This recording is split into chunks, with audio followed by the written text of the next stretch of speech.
বাবির রুমের পাশ দিয়ে যাচ্ছিলাম, হঠাৎ করে বাবি ডাক দিল। আমি তখন বাবির রুমে গিয়ে বললাম, জি বাবি বলেন। বাবি বললেন, আমার একটা ফেসবুক আইডি খুলতে হবে, তোর ভাই ফেসবুক বুঝে না, তুই কি ফেসবুক আইডি খুলতে পারিস? তখন আমি বললাম, জি বাবি পারি। বাবি আমার হাতে ফোন দিয়ে ফেসবুক আইডি খুলে দিতে বলল। আমি তার ফোন দিয়ে আইডি খুলছিলাম, হঠাৎ করে মাথার মধ্যে শয়তানি বুদ্ধি বড় করলো। তাই আমি বাবিকে বললাম, বাবি রেফারেন্স ছাড়া আইডি খোলা যাবে না। বাবি আমার মুখের দিকে তাকিয়ে বলল, রেফারেন্স আবার কি? আমি বললাম, রেফারেন্স হলো পরিচিত কারোর আইডির নাম দিতে হবে, যাতে আপনি কোনো অপকর্ম করলে আপনাকে সহজে খুঁজে পায়। তখন বাবি বলল, আমি অত সব বুঝি না, যেটা ভালো হয় ওইটাই কর।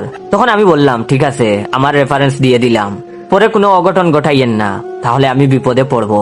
বাবির আইডির নাম দিলাম জয়ের বাবি। বাবিকে বোকা বানিয়ে আমার নাম দিয়ে আইডি খুলে দিলাম। মনে মনে পৈশাচিক হাসি দিলাম, নিজের নামটা প্রচার হোক।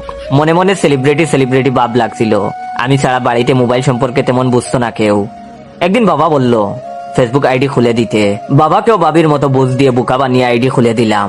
বাবার আইডির নাম দিলাম জয়ের বাবা। বাবা তখন ফেসবুকে আমার ফানি ভিডিও দেখে আর খিলখিল করে হাসে। বাবার হাসিতে মা প্রচন্ড বিরক্ত। মা আমাকে বলল, তোর বাবাকে কি যেন খুলে দিছিস, ফেসবুক নাকি কি যেন কয়, সেগুলো আমাকেও একটা খুলে দে। মাকেও আমার নাম দিয়ে আইডি খুলে দিলাম। মায়ের আইডির নাম দিলাম জয়ের মা। বাবার মতো মাও এখন ফেসবুকে ফানি ভিডিও দেখে আর হাসে। বাড়ির সবার আইডি আমার নাম দিয়ে খোলা। বেশ কিছুদিন কেটে গেল, বন্ধুদের সাথে আড্ডা দিচ্ছিলাম। হঠাৎ করে বাবা ফোন করে বাড়িতে আসতে বলল। বাড়িতে গিয়েই দেখি বাড়ির সবাই নীরব হয়ে থম ধরে আছে, কেউ কোনো কথা বলছে না। মা আমাকে দেখে মুখ বুড়িয়ে নিল, বিষয়টা কি বুঝতে পারছি না। তখন বাবা আমাকে দেখে বলল, সি সি, তুই এমন কাজ করবি ভাবতেই পারি নাই, মান সম্মান সব শেষ করে দিলি, লোকের সামনে মুখ দেখাবো কি করে, সি সি। আমি তখন ঘটনা কি বুঝতে পারছি না। সবাই কি তাহলে জেনে গেছে যে তাদের বোকা বানিয়ে আমার নাম প্রচার করার জন্য আমার নাম দিয়ে তাদের আইডি খুলে দিছি? আমি তখন মিনমিন করে বললাম, বাবা ফেসবুক আইডিতে কি কোনো সমস্যা হয়েছে? তখন বাবা আমাকে ধমক দিয়ে বলল, আইডিতে সমস্যা হবে কেন? তখন আমি বললাম, তাইলে কি হয়েছে, সবাই আমার সাথে এমন করছো কেন? তখন বাবা বললেন, তুই জানোস না তুই কি করছস? সি সি। তখন আমি কিছুই বুঝতেছি না, ঘটনা কি? সাজনি কি তাহলে বাবাকে সব বলে দিছে? গতকাল সাজনির সাথে ব্রেকআপ হয়েছে, কিন্তু সাজনি তো বাবাকে চিনে না, বলবে কি করে?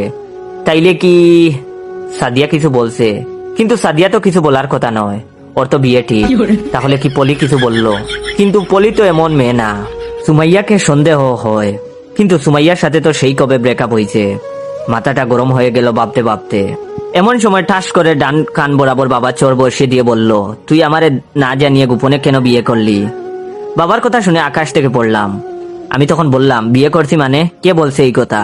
তখন বাবা তার ফেসবুক লগ ইন করে বলল, এই দেখ, তোর বউ আমাকে ফ্রেন্ড রিকোয়েস্ট পাঠাইছে, আইডির নাম জয়ের বউ। বাবাকে তখন সান্ত্বনা দিয়ে বললাম, বাবা এটা তো ফেসবুক, এখানে যে কোনো নাম দিয়ে আইডি খোলা যায়, শেয়ার করবেন, ধন্যবাদ। বাবা তখন আমার বাম কান বরাবর আরেকটা চোর বসিয়ে বলল, তোর রেফারেন্স ছাড়া তোর নাম দিয়ে জয়ের বউ আইডি খুললো কি করে? তুই কি আমারে বুকা পাইছো? উল্টা পাল্টা বংশং বুঝাস। এরপর মাকে অনেকক্ষণ মুখ নাড়তে দেখলাম, কিন্তু কোনো সাউন্ড শুনলাম না। দুই কানে চড় খাওয়ার পর কিছুই শুনতে পাই না, শুধু দেখতে পারি।